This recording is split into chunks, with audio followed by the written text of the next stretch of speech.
Okay, so in this last video, we're going to talk about your term paper assignment. And you can find the instructions for that right here at the top of the class material page. And I am going to open that in another window. So the term paper assignment asks you to focus on a single disorder. I'll give you a few weeks before I ask you to tell me what disorder you'd like to focus on. The link is available on our course material page, so if you already know what disorder you think you want to work on, feel free to send that to me through that assignment Dropbox and get feedback from me. It has to be a single disorder, so anxiety is a group of disorders, for example. So you would need to say that you were interested in either panic disorder or generalized anxiety or whatever it is. And so it has to be a specific disorder. You could absolutely start browsing through your textbook and looking at the different chapters and the specific disorders within each one, if you wanted to do that. And so you're going to focus on a specific disorder, and you're going to answer the, in sections, you're going to focus on answering the questions you see in front of you, which is, what does the research tell you about the likely cause or causes of the disorder? What does it tell you about the best treatment options, both medication and non-medication based options? What is the prognosis outcome for the individual? What's life likely to be for them? And are they likely to experience the disorder their whole life or a short period? So thinking about how this plays out for them. And then what is the family's experience likely to be? And you're going to answer those questions based on your reading of 8 peer-reviewed research articles that you find. So the beginning part of the semester, your work around this term paper really is in doing the library research so that you can find 8 articles that among them give you all the information you need to answer these questions. Relying on our librarians for help with that is my #1 piece of advice. That especially if you have not needed to do a paper quite like this before, then relying on our reference librarians. They can meet with you in person or have virtual appointments. You can make those appointments through the library website, but I highly recommend doing that. And I recommend doing that as soon as you know what disorder you're going to focus on, so that you can do this slowly and gradually and comfortably over a period of weeks rather than in a rush right before you have to give me the works cited page in early November. And so one of the things I say here, and I just want to clarify, is that when you guys are writing papers, when all students are writing papers, you almost always are focused on writing for an audience that is your professor. And so you're almost always writing for somebody who surely knows more about the topic you're writing about than you do. And I think what that leads to for many students is our papers that don't give enough detail where they should, or don't explain concepts as fully or clearly as they should, because in the back of your mind, you're thinking, well, of course she knows this, right? She teaches this. And so for this paper, I want you to imagine, and you don't need to do anything else except imagine this, that you're writing to a family who needs this research-based information because a family member was just diagnosed with the disorder you're focusing on.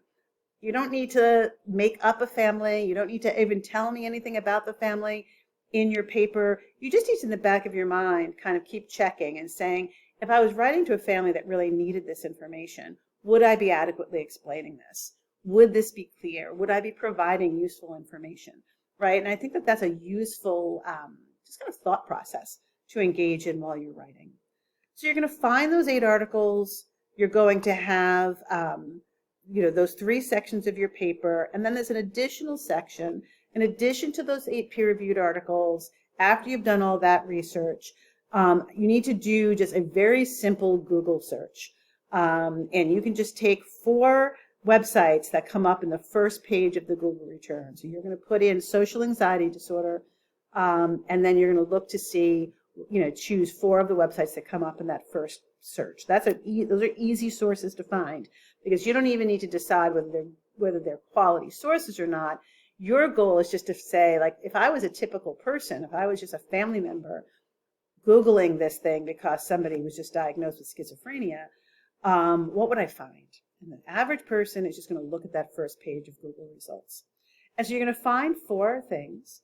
And your goal is to look at those websites thinking about the research you've already learned, the information you've learned through your peer-reviewed research.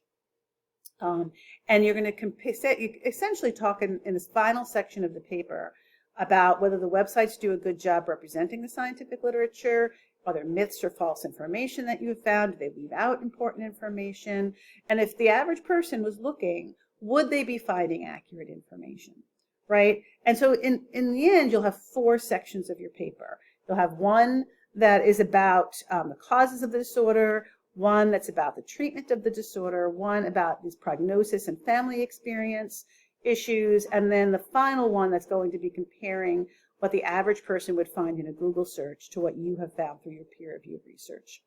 All of those 12 sources, the 8 peer-reviewed articles and your 4 websites, go on your Works Cited page. If by the time you are handing in your Works Cited page for my review in early November, it's fine if you only have your peer-reviewed sites at that point. The papers should be probably about 5 to 8 pages in length. I'm not going to be counting pages, but I know you all like some guidance about how long and what I'm looking for, and you're going to organize it as I've just described in these sections.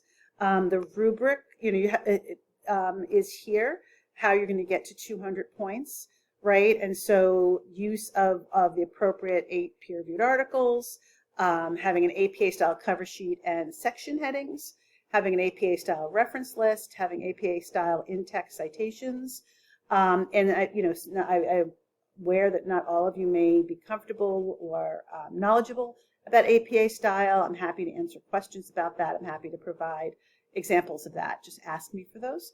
And you could ask me either in the practical questions, which is a great place to ask. You obviously can also email me and ask me those things as well.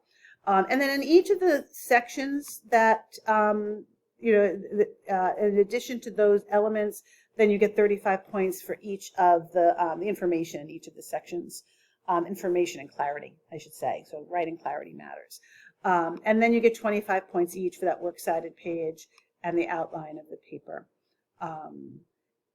Okay, so again, term paper, my recommendation, my hope is that you'll work on this throughout the semester. If you're not familiar with peer-reviewed articles or what peer-reviewed literature is, you could talk to a librarian about that, but I am happy to talk to you about that. So just ask that question of me, either in the practical questions or if you want a private conversation about it through email or in my office hours. Okay? As you have questions about the term paper, feel free to ask.